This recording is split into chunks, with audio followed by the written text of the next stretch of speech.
Hello there, my name is Anthony Barocas for StreamTEK, and I am here in the Frisco Free Library where they have just built a studio. Let's go take a look.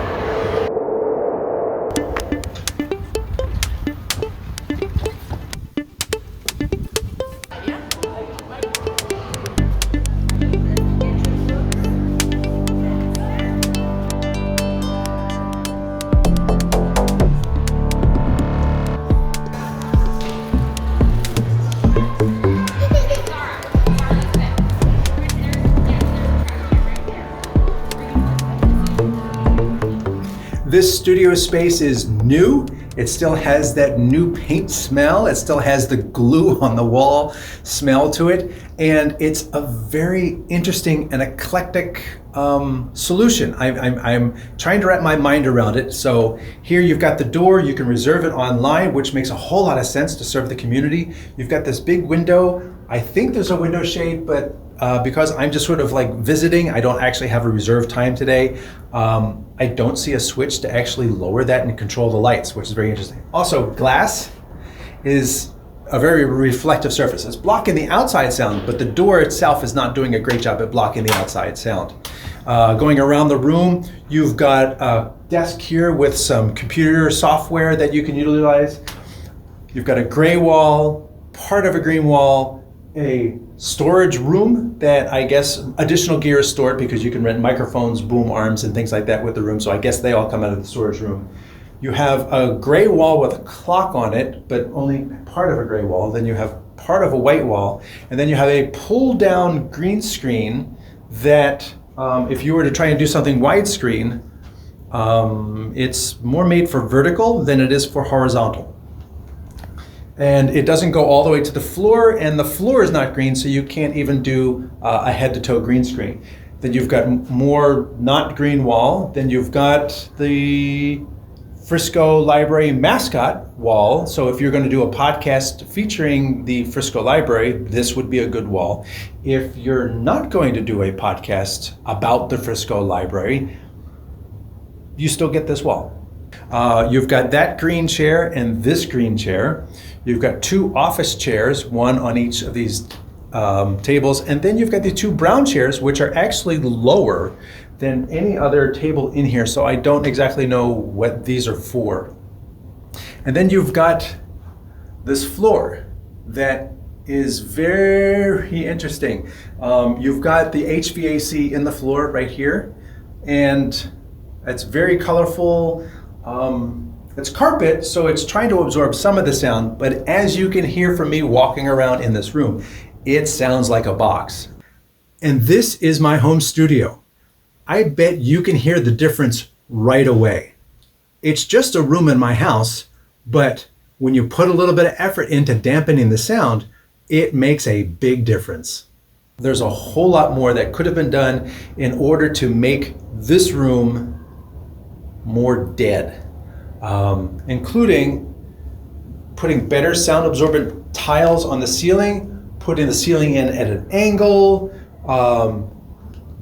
deadening the walls, as in don't even bother to put drywall on it, but make them absorptive. Yes, they do have absorptive tiles on. The gray tiles are absorptive. The gray tiles over here are almost ½ inch and are thick foam, and the green tiles over here are 3/8 of an inch and sort of absorptive. They're great for high frequency sounds, but you can hear mid bass and down. It's very echoey in this room, and there's nothing you can do about it. Making the walls not parallel would have been a great idea, and given the creativity of what's been going on in this library space, that would have been very apropos for everything else that's in here. For instance, if I want to talk about pre-lit corners, it would have been nice to have this entire wall green and then have two lights over there shining in, or multiple lights shining in to illuminate that wall evenly, and then in the ceiling back here, a track lights with hair lights for whomever's standing here, and then a shelf or something over there to put a person's phone or something like that. And that way you could just walk in, put your phone down, flick a switch, and boom, you're in a green screen. like that, and then actually have the green come out with the floor tiles as well. That way you could have been able to actually completely remove head to toe the green background. That is something that you can do if you know what you want to do ahead of time. You plan it out with someone who's in the business and get their recommendation, and then the money you spend can be better spent delivering better results for the people who are going to use it. They give you another table here, but it's not a podcasting table. It's not just a generic table that people can sit around and I can sit opposite someone and we can put this in a corner and use it as a podcast. It's really an edit bay with 4 rack units on either side, set up for monitors and everything. And there's additional cubbies down here for additional gear. It's really a purpose-built table, and I don't understand the placement of this table in this room, because yes, it's a place to put things, but it's not usable in terms of any of the services this room is supposed to provide.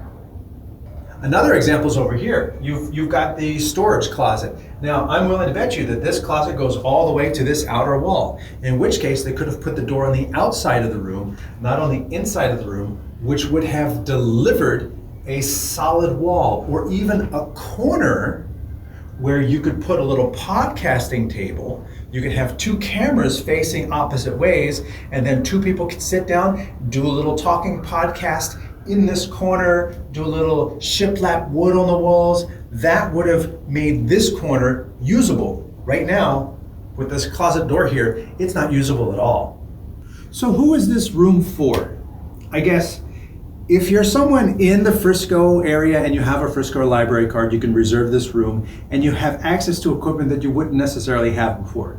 You have access to a space where you can record something, but this room could have been so much more. It could have had a dedicated nook for podcasting. It could have had a dedicated wall or 2 for doing a video vlog or some sort of talk show thing.